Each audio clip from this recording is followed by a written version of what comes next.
প্রিয় অষ্টম শ্রেণীর শিক্ষার্থীরা, শুভেচ্ছা নিও। আজকে আমি তোমাদের বাংলাদেশ ও বিশ্ব পরিচয় বিষয়ের নতুন বই থেকে সপ্তম অধ্যায় সামাজিকীকরণ এর ৭৭ পৃষ্ঠা থেকে কাজ সমাধান করে দেব। প্রথমে তোমাদের বলবো, যারা আমার চ্যানেলটি সাবস্ক্রাইব করোনি তারা আমার চ্যানেলটি সাবস্ক্রাইব করবে এবং আমার সাথে থাকবে। তাহলে চলো আমরা ক্লাস শুরু করি। বাংলাদেশ ও বিশ্ব পরিচয় সপ্তম অধ্যায় পৃষ্ঠা নং ৭৭, কাজ। সামাজিককরণে ভাষার গুরুত্ব ব্যাখ্যা করো। চলো এখন এর সমাধান দেখে নিই।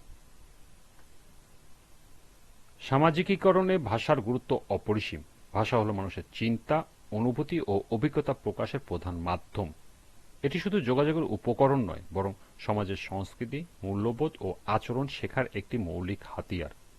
সামাজিকরণের ভাষার গুরুত্ব নিম্নে উপস্থাপন করা হলো। এক, যোগাযোগের মাধ্যম। ভাষা ছাড়া সামাজিক যোগাযোগ সম্ভব নয়। বন্ধু, পরিবার, শিক্ষক এবং সমাজের অন্য সদস্যদের সাথে যোগাযোগ গড়ে তোলার মাধ্যমে মানুষ সামাজিক আচরণ শেখে। ২, সংস্কৃতি ও মূল্যবোধ শেখানো। প্রতিটি সমাজের নিজস্ব ভাষা ও সংস্কৃতি থাকে। ভাষার মাধ্যমে ঐতিহ্য, বিশ্বাস, রীতিনীতি ও সামাজিক মূল্যবোধ এক প্রজন্ম থেকে আর এক প্রজন্মে স্থানান্তরিত হয়। ৩, চিন্তা ও বোধ গঠনের সহায়তা। ভাষা ছাড়া চিন্তা করা কঠিন। মানুষের বুদ্ধিবৃত্তিক ও আবেগজনিত বিকাশ ভাষার মাধ্যমে ঘটে, যা সামাজিক আচরণে বিকাশের সহায়ক। ৪, আত্মপরিচয় গঠনের ভূমিকা।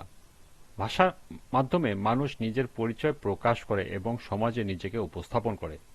ব্যক্তি কোনো সংস্কৃতি বা সমাজের সদস্য তা ভাষা নির্দেশ করে। ৫, শৃঙ্খলা ও নিয়ম শেখানো। ভাষার মাধ্যমে নিয়মকানুন, আদেশ, নিষেধ, নির্দেশনা প্রদান করা হয়। শিশুদের সামাজিক নিয়মকানুন শেখাতে ভাষা অপরিহার্য। এবং সর্বশেষ ৬, গল্প, গান, রূপকথা ও শিক্ষার মাধ্যমে। ছোটবেলায় গল্প, ছড়া, লোককাহিনী ইত্যাদির মাধ্যমে শিশুদের নৈতিক শিক্ষা ও সামাজিক বার্তা প্রদান করা হয়, যা ভাষার মাধ্যমেই সম্ভব। এই ছিল ৭৭ পৃষ্ঠার কাজের সমাধান।